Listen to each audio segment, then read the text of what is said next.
O sol castigava as ruas de Goiânia naquela tarde de março de 1982.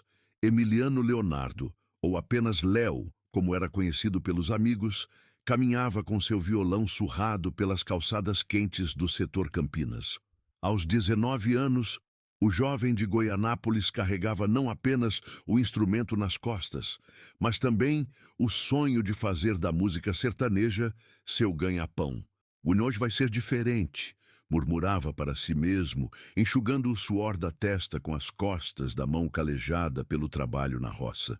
Depois de meses tentando conseguir uma oportunidade em bares e pequenas casas de show, finalmente havia marcado um encontro com Augusto Menezes, um dos empresários mais respeitados do cenário musical goiano na época. O escritório de Augusto ficava num pequeno sobrado amarelo, uma construção simples que contrastava com a fama do homem que ali comandava as carreiras de alguns artistas regionais. Léo ajeitou a camisa emprestada do irmão, respirou fundo e bateu à porta. "Pode entrar." Uma voz grave respondeu do outro lado. Augusto, um homem de meia idade com cabelos grisalhos bem aparados e um bigode espesso, estava sentado atrás de uma mesa de madeira. Os óculos de armação grossa pendiam na ponta do nariz enquanto ele analisava alguns papéis. "Boa tarde, seu Augusto. Sou Emiliano Leonardo. Nós conversamos pelo telefone", Léo disse, a voz traindo o nervosismo que sentia. "Ah, sim, o rapaz de Goianápolis. Sente-se." Augusto gesticulou para a cadeira à sua frente, sem muito entusiasmo. "Me disseram que você canta." "Sim, senhor. Comecei com meu irmão, formamos uma dupla, mas agora estou sozinho tentando encontrar um novo parceiro. E o que você quer de mim, exatamente?" Léo endireitou-se na cadeira, sentindo o coração acelerar. "Queria uma chance, seu Augusto. Tenho algumas composições próprias, conheço o repertório tradicional e acredito que com a orientação certa posso... Vamos ao que interessa, então. Mostre o que sabe fazer." Augusto interrompeu, recostando-se na cadeira com os braços cruzados. Com as mãos levemente trêmulas, Léo tirou o violão do case e começou a afinar. Escolheu uma de suas composições, uma moda que falava sobre a vida no interior, sobre as saudades da terra e os amores perdidos. Sua voz, ainda jovem, mas com uma potência surpreendente, preencheu a pequena sala. Quando terminou, o silêncio pesou. Augusto olhava para ele com uma expressão impenetrável. "Você tem voz, isso é verdade?" começou o empresário, tirando os óculos e colocando-os sobre a mesa. "Mas não é o suficiente." "Como assim, seu Augusto?" "Olha, rapaz, eu recebo dezenas como você toda semana. Sonhadores do interior achando que podem fazer sucesso na música sertaneja. Alguns têm voz, outros têm carisma, outros têm composições interessantes. Mas quase nenhum tem o conjunto completo." Augusto suspirou, como se aquela conversa fosse familiar demais. "E, sinceramente, você não tem nada que se destaque o suficiente para investir tempo e dinheiro." As palavras atingiram Léo como um soco no estômago. Ele já havia enfrentado rejeições antes, mas nunca tão diretas, nunca tão definitivas. "Mas, seu Augusto, se o senhor me der uma chance de mostrar mais do meu trabalho, tenho certeza que..." "Meu filho..." Augusto interrompeu novamente, agora com um tom que misturava cansaço e uma certa compaixão. "Você não tem o que é preciso. Sua voz é boa, mas não é extraordinária. Suas composições são comuns, já ouvi centenas parecidas. E, sendo sincero, você não tem a presença, o carisma que faz um artista se destacar." Léo sentiu o rosto queimar de vergonha e decepção. "Meu conselho", Augusto continuou, "volte para Goianápolis, trabalhe na roça, na construção, em algo que dê um futuro certo para você. A música é um caminho cruel para quem não nasceu com aquele algo a mais." Engolindo seco, Léo guardou o violão com movimentos mecânicos. As mãos, antes trêmulas de ansiedade, agora tremiam de humilhação. Queria responder, dizer que Augusto estava enganado, que um dia provaria seu valor, mas as palavras não saíram. Obrigado pelo seu tempo, seu Augusto.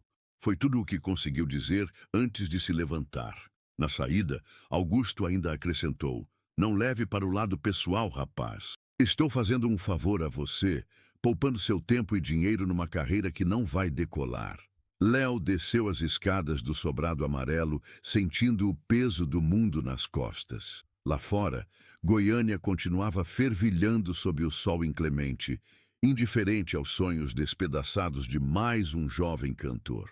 Naquela noite, sentado na beira da cama do quarto alugado, Léo encarou o violão encostado na parede. As palavras de Augusto ecoavam em sua mente. Você não tem o que é preciso. Por um momento, considerou desistir, fazer como o empresário sugeriu e procurar um trabalho mais seguro.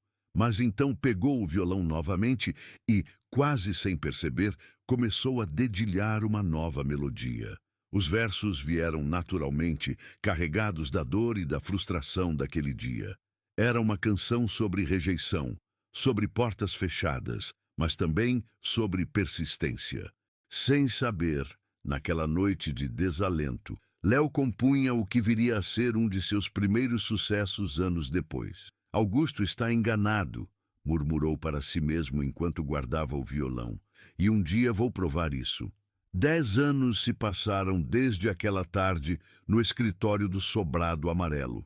A Goiânia de 1992 era uma cidade em transformação, assim como o cenário da música sertaneja no Brasil.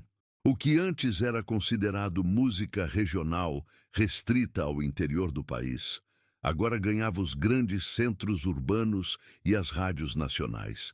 Em uma manhã de domingo, Augusto Menezes folheava a revista Contigo, enquanto tomava seu café, um ritual que mantinha há anos. Seus cabelos estavam completamente grisalhos agora, e algumas rugas profundas marcavam seu rosto, testemunhas silenciosas do tempo e das preocupações acumuladas. Ao virar uma página, seus olhos se fixaram em uma matéria de destaque: Leonardo, a ascensão meteórica do novo rei do sertanejo. A xícara parou no ar, a meio caminho da boca, enquanto ele observava a foto de um homem sorridente, com um chapéu de cowboy e um violão dourado. Não pode ser, murmurou, ajustando os óculos para ter certeza de que estava vendo corretamente.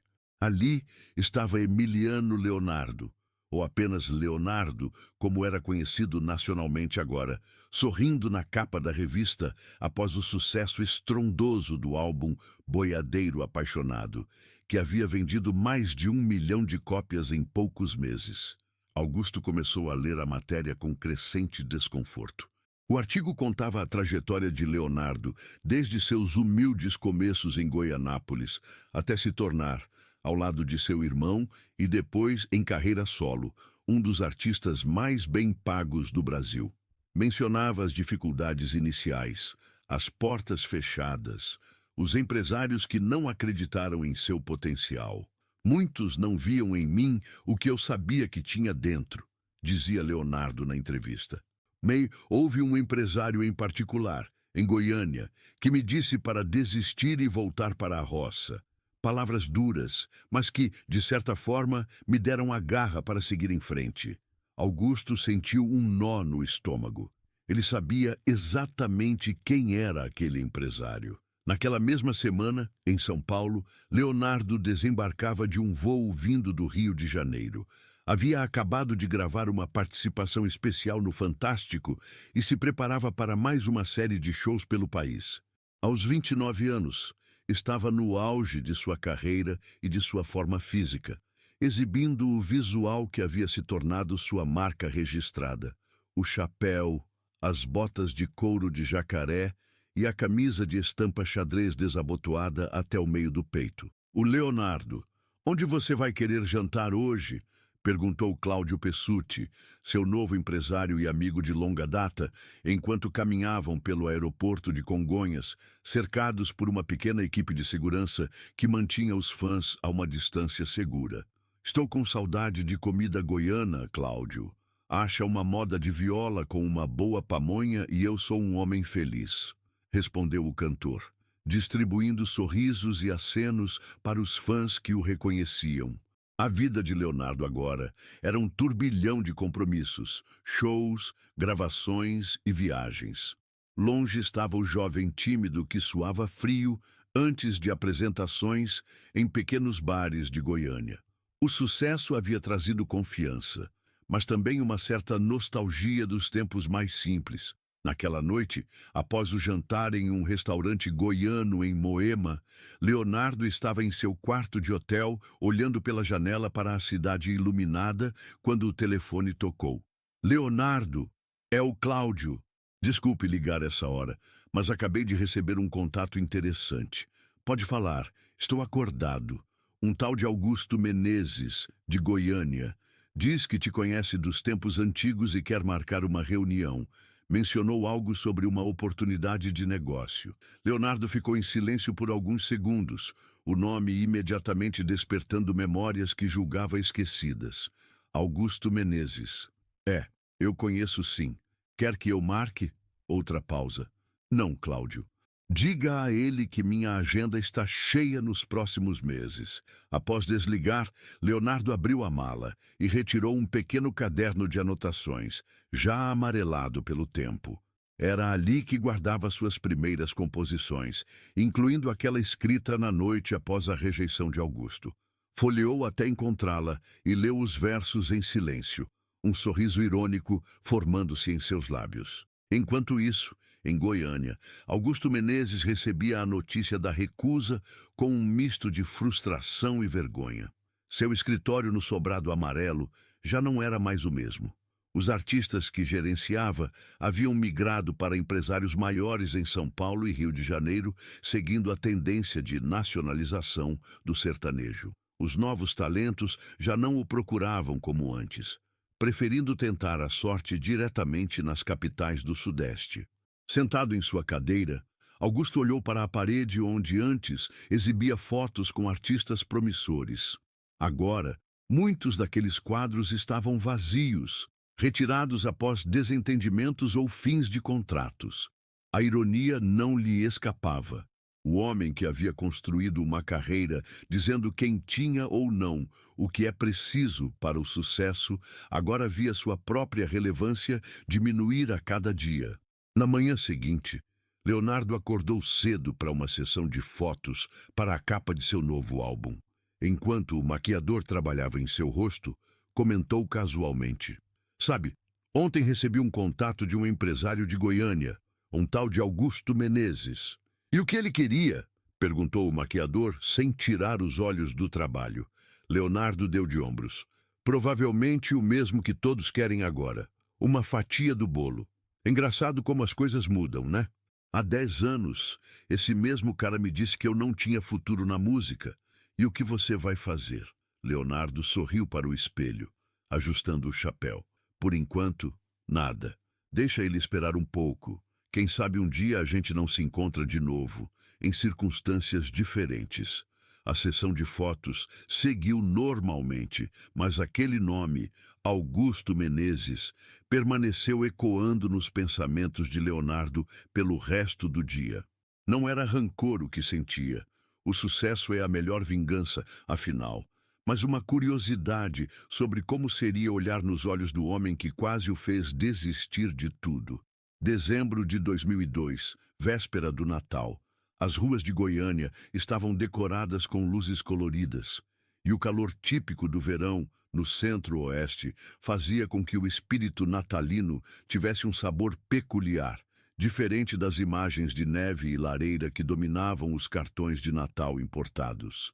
No tradicional shopping flamboyant, as lojas estavam lotadas de consumidores de última hora, enquanto um grande palco havia sido montado no estacionamento para o evento beneficente Natal Solidário, que reuniria diversos artistas locais e nacionais para arrecadar fundos para instituições de caridade.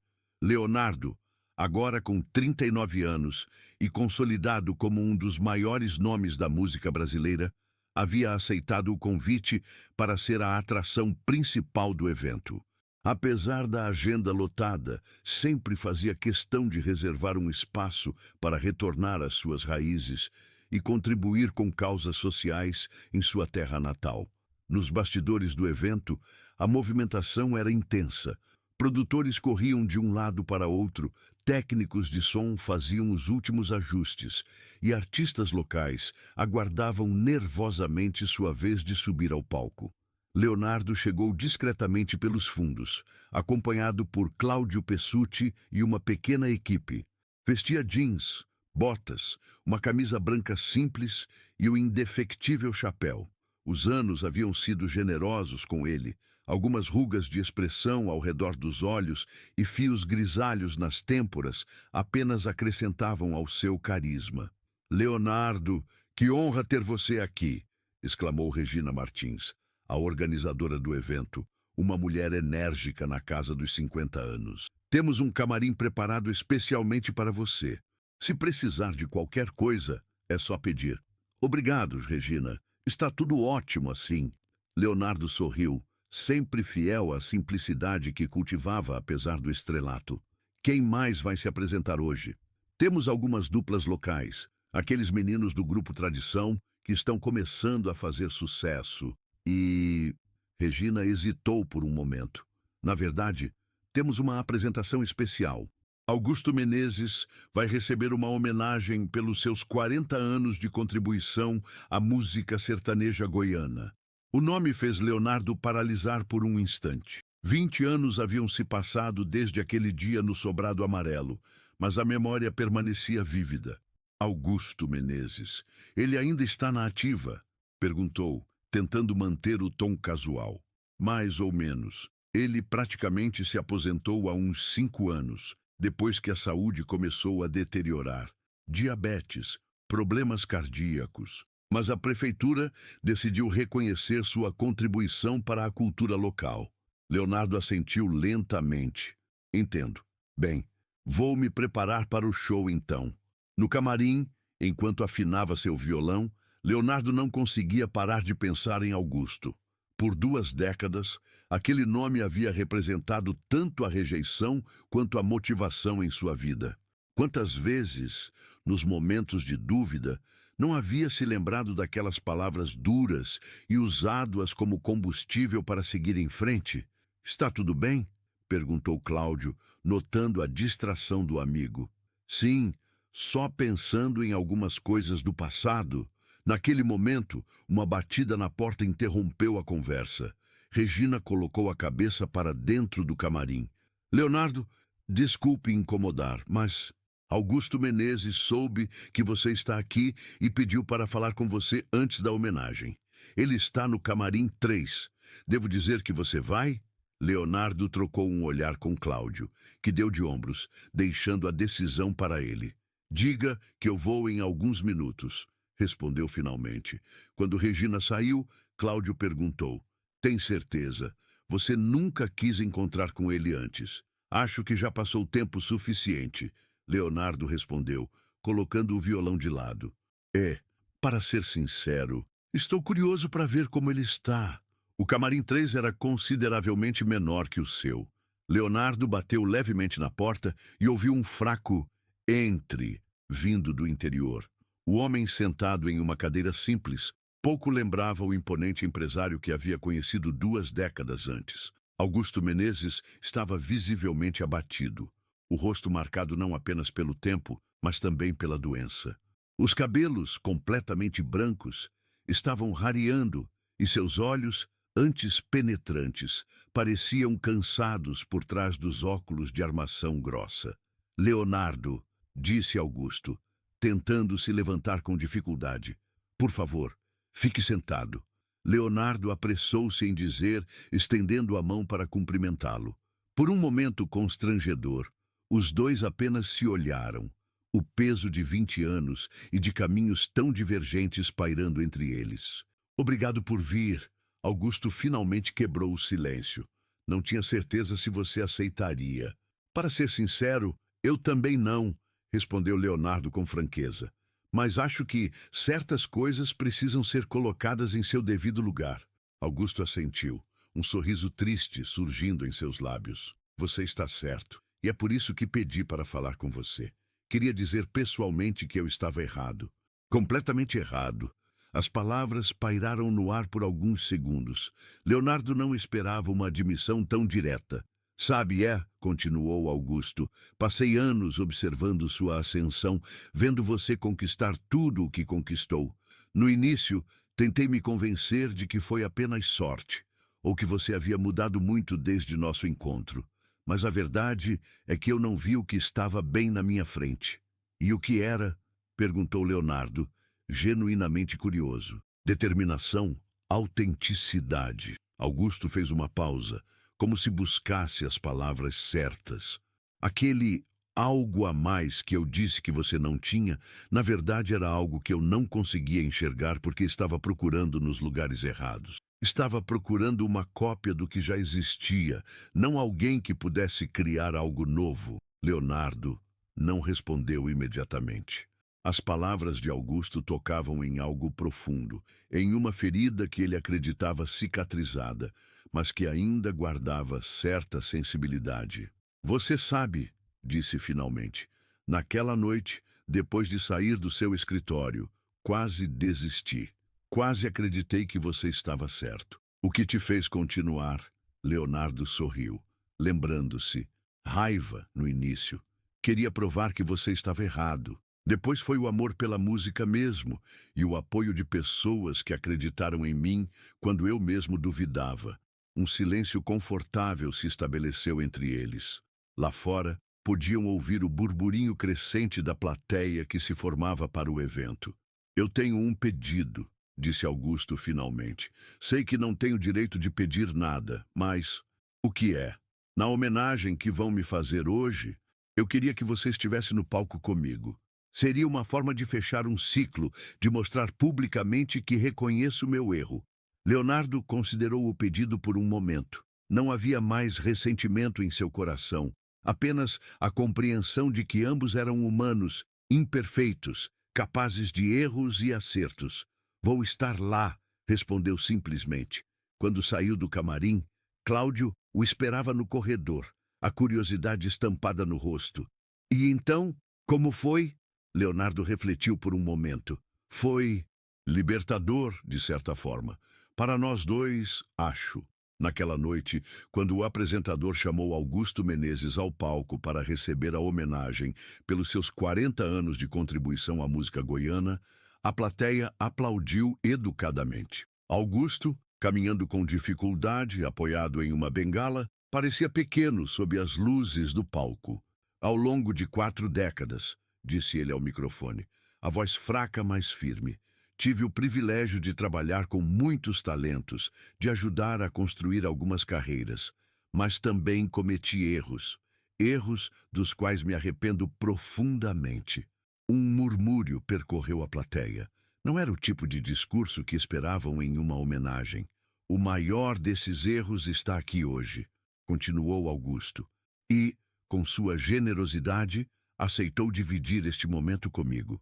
Senhoras e senhores, por favor, recebam Leonardo. A reação foi imediata. O que antes eram aplausos educados transformou-se em uma ovação quando Leonardo subiu ao palco, abraçando Augusto com genuíno afeto. Poucos ali entendiam o significado completo daquele gesto, a história que havia por trás daquele abraço. Obrigado, Leonardo, disse Augusto, emocionado, longe do microfone para que apenas o cantor pudesse ouvir.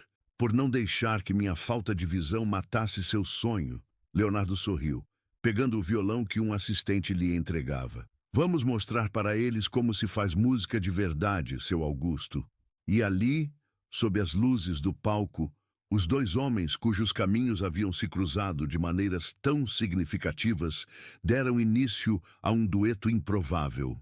Leonardo começou a tocar os primeiros acordes de Pense em Mim, um de seus maiores sucessos, enquanto Augusto, mesmo com a voz debilitada pelos anos e pela doença, acompanhava os versos que conhecia de cor. A plateia, emocionada, assistia àquele momento sem compreender completamente seu significado, mas sentindo que testemunhava algo especial, algo que transcendia a simples apresentação musical e tocava em temas profundamente humanos: redenção, perdão e a imprevisível jornada da vida. Agosto de 2010, Estância Haras Leandro, em Goianápolis. O sol se punha no horizonte, pintando o céu com tons de laranja e vermelho, enquanto uma brisa suave balançava as folhas das mangueiras no amplo terreno. A propriedade, adquirida por Leonardo anos antes, era seu refúgio, o lugar onde encontrava paz longe dos holofotes e da agitação das turnês. No alpendre da casa principal, sentado em uma cadeira de balanço com uma xícara de café nas mãos, Leonardo observava o movimento dos cavalos no pasto. Aos 47 anos, mantinha a mesma paixão pela música, mas havia aprendido a equilibrar melhor a vida profissional e pessoal, reservando períodos do ano para descansar em sua terra natal. Seu Leonardo, chamou Dona Jurema, a governanta da casa, interrompendo seus pensamentos. Tem um rapaz na portaria dizendo que é filho do seu Augusto Menezes. Disse que o senhor está esperando ele. Leonardo assentiu. Sim, Jurema, pode mandar entrar. Minutos depois, um jovem de cerca de 30 anos, cabelos escuros e feições que lembravam vagamente Augusto, aproximou-se do alpendre. Senhor Leonardo, sou Roberto Menezes, filho de Augusto. Leonardo levantou-se para cumprimentá-lo. Claro, Roberto. Por favor, sente-se. Quer um café? Após as cortesias iniciais, um breve silêncio se estabeleceu entre eles. Foi Roberto quem o quebrou primeiro. Agradeço por ter me recebido. Depois do funeral do meu pai, não tive oportunidade de falar com o senhor adequadamente. Leonardo assentiu com um olhar compreensivo. Augusto Menezes havia falecido 3 meses antes, após uma longa batalha contra complicações do diabetes. Leonardo comparecera ao velório, para a surpresa de muitos que desconheciam a reconciliação entre os dois. Seu pai era um homem importante para a música goiana, respondeu Leonardo. No final, também se tornou importante para mim de uma forma que poucos entendem. Roberto sorriu, um sorriso melancólico que lembrava o de seu pai. É sobre isso que vim falar. Encontrei algo entre as coisas dele que acho que gostaria de ver. O jovem abriu uma pasta que trazia consigo e retirou um envelope amarelado pelo tempo. Meu pai guardou isso por anos. Nunca mostrou para ninguém, até onde sei. Encontrei quando estava organizando o escritório dele. Leonardo pegou o envelope com curiosidade. Dentro havia um recorte de jornal de 1983, com uma pequena nota sobre um festival de música em Goiânia. O texto mencionava brevemente uma dupla sertaneja iniciante, os irmãos Leandro e Leonardo, que haviam conquistado o 3º lugar com uma composição própria.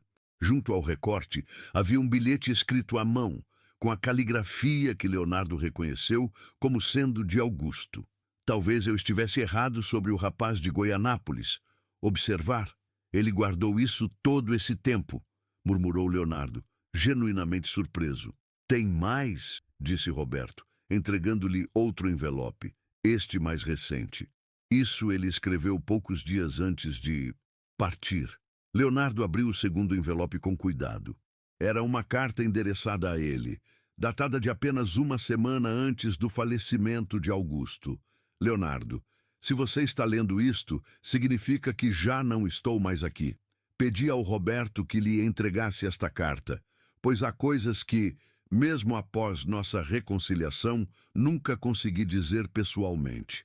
Quando você entrou em meu escritório naquela tarde de 1982, eu já estava me tornando um homem amargo. Tinha visto talentos promissores fracassarem.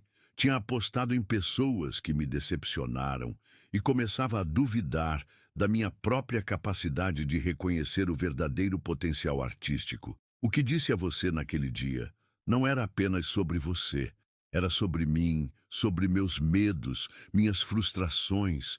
Usei palavras cruéis não porque realmente acreditava que você não tinha futuro, mas porque eu mesmo estava perdendo a fé no futuro. Nos anos que se seguiram, acompanhei sua ascensão primeiro com descrença, depois com inveja e finalmente com uma admiração que demorei demais para admitir. Você provou não apenas que eu estava errado sobre seu talento, mas sobre muitas das minhas convicções sobre o que faz um artista ter sucesso. Nosso reencontro em 2002 foi um dos momentos mais importantes da minha vida. Sua generosidade em compartilhar aquele palco comigo, depois de tudo o que eu havia dito, ensinou-me uma lição sobre grandeza que nenhum sucesso profissional poderia ter ensinado. Gostaria que tivéssemos tido mais tempo para construir uma amizade verdadeira, para que eu pudesse aprender mais com você. Mas sei que a vida tem seus próprios planos e sou grato pelo fechamento que tivemos. Deixo-lhe apenas um conselho, se me permite a ousadia. Nunca deixe que o sucesso o impeça de ver o potencial nos jovens sonhadores que bateram à sua porta, como você um dia bateu a minha. A música precisa de pessoas que acreditam, não apenas de pessoas que julgam. Com admiração e gratidão, Augusto Menezes. Leonardo dobrou a carta lentamente, sentindo um nó na garganta. As palavras de Augusto, tão diferentes daquelas proferidas décadas atrás, tocavam-no profundamente. Seu pai nunca me falou sobre isso, disse finalmente, olhando para Roberto, sobre se arrepender tão cedo, sobre guardar aquele recorte. Roberto assentiu. Meu pai era um homem orgulhoso. Reconhecer erros não era fácil para ele, mas nos últimos anos, principalmente depois daquele evento em 2002, ele mudou muito. Falava do Senhor com frequência, sabe? Usava sua história como um lembrete de que julgamentos precipitados podem nos fazer perder grandes oportunidades. Leonardo sorriu, pensativo. Sabe, a rejeição do seu pai foi uma das coisas mais dolorosas e, paradoxalmente, mais importantes da minha carreira. Por anos, usei aquelas palavras como combustível. Vou mostrar para ele, eu pensava. Mas com o tempo, entendi que o sucesso não é sobre provar que alguém está errado. É sobre ser fiel ao que você acredita. O silêncio voltou a pairar entre eles, confortável desta vez, enquanto o céu assumia tons mais profundos de púrpura com a chegada da noite. Tem uma coisa que gostaria de lhe mostrar também, disse Leonardo finalmente, levantando-se. Venha comigo. Ele conduziu Roberto até uma sala na casa principal que servia como uma espécie de museu pessoal. As paredes estavam decoradas com discos de ouro e platina, prêmios, fotos com personalidades e lembranças de toda uma vida dedicada à música. Ali, apontou Leonardo para uma prateleira onde repousava um violão velho, com marcas evidentes de uso. Foi com esse violão que me apresentei para seu pai naquele dia. Guardei-o como lembrança de onde vim e de como começou minha jornada. Roberto aproximou-se para observar o instrumento. Posso? Claro, respondeu Leonardo. Enquanto Roberto examinava o violão com reverência, Leonardo continuou. Nos últimos anos, tenho refletido muito sobre aquele encontro. Sabe o que concluí? Que tanto eu quanto seu pai estávamos certos, cada um à sua maneira. Ele estava certo ao dizer que eu não estava pronto. Realmente não estava. Precisava amadurecer, encontrar minha própria voz, meu próprio caminho. E eu estava certo em não desistir, em acreditar que poderia superar minhas limitações. Roberto devolveu o violão cuidadosamente ao seu lugar. É por isso que queria tanto conhecê-lo melhor. Meu pai dizia que você tinha uma sabedoria que não vinha dos livros ou da academia, mas da vida vivida intensamente. Seu pai me deu mais crédito do que mereço. Leonardo riu suavemente. Mas há uma coisa que aprendi e que talvez valha a pena compartilhar. A rejeição, quando usada da maneira certa, pode ser o maior presente que alguém recebe. Ela nos força a olhar para dentro, a questionar, a crescer. A conversa se estendeu pela noite, com Roberto compartilhando histórias sobre Augusto que Leonardo nunca havia conhecido, e Leonardo relatando como sua carreira havia se desenvolvido após aquele primeiro encontro. Era como se, através daquele diálogo, ambos completassem um quebra-cabeça cujas peças estiveram separadas por décadas. Quando finalmente se despediram, já passava da meia-noite. Na varanda, sob o céu estrelado de Goiás, Os dois homens se abraçaram como velhos amigos. Obrigado por isso, disse Roberto. Acho que meu pai ficaria feliz em saber que conversamos assim. Leonardo assentiu. Tenho certeza que sim. E Roberto, se algum dia você encontrar algum jovem músico procurando seu caminho, lembre-se, às vezes, o que eles mais precisam não é de um sim fácil, nem de um não definitivo, mas de alguém que acredite que eles podem encontrar sua própria resposta. Após a partida de Roberto, Leonardo voltou ao alpendre, agora iluminado apenas pela luz suave que vinha do interior da casa. Pegou seu violão, não o antigo, guardado como relíquia, mas um que usava diariamente, e começou a dedilhar uma melodia que surgia espontaneamente. As notas evocavam memórias de toda uma vida. O jovem sonhador em Goianápolis, as portas fechadas em Goiânia, as noites solitárias compondo em quartos alugados, os primeiros aplausos, as multidões cantando suas músicas e, finalmente, o reencontro que havia trazido paz a uma antiga ferida. Sem perceber, estava compondo uma nova canção, não sobre rejeição ou vingança, nem mesmo sobre sucesso, mas sobre reconciliação e a sabedoria que só o tempo pode trazer. Uma canção sobre como os caminhos mais improváveis às vezes se cruzam novamente, formando um círculo perfeito que dá sentido a tudo o que veio antes. Na manhã seguinte, Leonardo ligou para seu produtor em São Paulo. Tenho uma música nova, disse simplesmente. Acho que vai ser a faixa título do próximo álbum. Como ela se chama? Perguntou o produtor. Leonardo sorriu, olhando para a carta de Augusto que ainda repousava sobre a mesa. O que o tempo ensina, respondeu, e vou dedicá-la a um velho amigo. 6 meses depois, a música não apenas se tornaria um dos maiores sucessos da carreira de Leonardo, mas também seria reconhecida como uma de suas composições mais profundas e emocionantes. Poucos conheciam a história completa por trás daqueles versos, a jornada de 2 homens cujas vidas se entrelaçaram de maneiras inesperadas e as lições que ambos aprenderam sobre orgulho, perseverança, perdão e a passagem implacável do tempo. Na indústria musical brasileira, a história do empresário que rejeitou Leonardo no início de sua carreira e do reencontro emocionante décadas depois tornava-se uma espécie de lenda, um lembrete de que o sucesso raramente segue caminhos previsíveis e de que as portas fechadas, às vezes, são apenas desvios necessários na estrada para o destino que nos aguarda. Quando questionado sobre a veracidade da história em entrevistas, Leonardo apenas sorria e respondia com uma frase que se tornaria sua marca registrada. Na vida, como na música, as notas mais importantes são às vezes aquelas que não tocamos. O silêncio também faz parte da melodia. E assim, a história do empresário que rejeitou Leonardo e o reencontro que deu o que falar décadas depois se transformou em mais um capítulo na rica trajetória de um dos maiores ícones da música sertaneja brasileira. Um capítulo sobre humildade, reconciliação e a sabedoria que só o tempo é capaz de ensinar.